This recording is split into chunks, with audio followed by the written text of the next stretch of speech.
Alrighty, third graders, today we are on chapter 4 of Danny Dollar Millionaire Extraordinaire. Chapter 4, Shoes or Lose. It's 5 o'clock and dinner time at the Dollars. Mom, Dad, Danielle, and Danny are sitting down for Sunday dinner. So Danielle, where did you and Tanya go after church today? Asked Mom Dollar. We just went to the mall. There is a big sale on shoes that I could not pass up. Shoes? Danny, Mom, and Dad all shouted at the same time. Child, you can't possibly fit another pair of shoes in that closet of yours, Mom Dollar said. Where did you get the money to buy a pair of shoes anyway? You just borrowed money from your brother yesterday at 20% interest, Danny boasted with a smile. Hush, Danny, Mom Dollar said. I borrowed money from Tanya, Danielle said with her head down. Baby, you can't continue to borrow money, especially when you can't afford to pay it back. I'll pay back Tanya and Danny, I promise. Danielle, it will take you a month to pay them both back with your allowance, and that's only if you don't spend money on anything else. That's how people get into debt.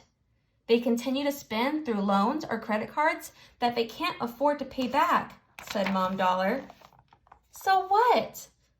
Danielle asked. So what?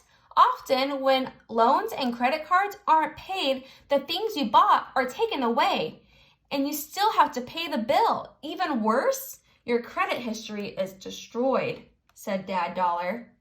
What's a credit history? Danielle asked. It's like a report card, but instead of grading your schoolwork, it grades how you manage your money. Everyone has one. If you have a good credit score, you can get loans from a bank, so you can buy a house, car, or get money for college at a really low interest rate.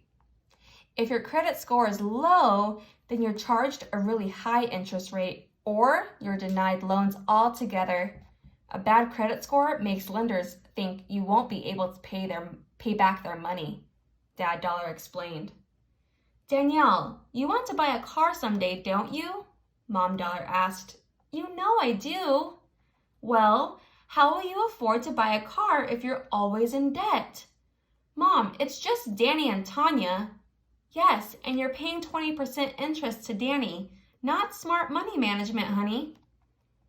Looks like you'll be taking the bus till you're 40, Danny snickered. This is the second time I'm telling you to hush, boy. Sorry, Mom, Danny said respectfully. Let me ask you a question. Are you broke? Yes, Danielle said shamefully. Do you like being broke? No, of course not.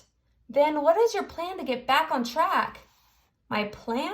I really don't have a plan, but since my allowance isn't enough to pay Danny and Tanya back right away, I better look into getting a job.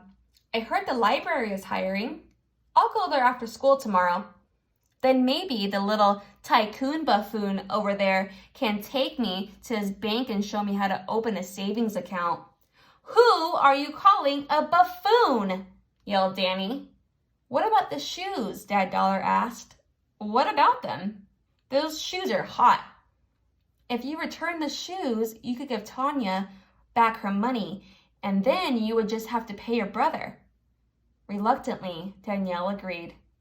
If I take the shoes back, do I still have to look for a job? Danny giggled and rubbed his hands together greedily. You better get a job because the next time you need a loan, the Bank of Danny's interest rate is going up to 30%. That's called inflation. Look it up. Debt is when you owe something, usually money, to another person or company. A credit card is a plastic card issued by a bank or store that allows someone to buy things now and pay for them later. The problem is the credit card company charges you interest for borrowing their money, which can lead to debt. Debt equals cha-chunk. Inflation is the rise in the cost of goods or services. Danny's Did You Know? Did you know there are more than 7 million millionaires in the world today? That means there is about 1 millionaire for every 1,000 people. Man, there are more millionaires than I thought. Alrighty friends, that was chapter 4 in Danny Dollar Millionaire. I hope you enjoyed it.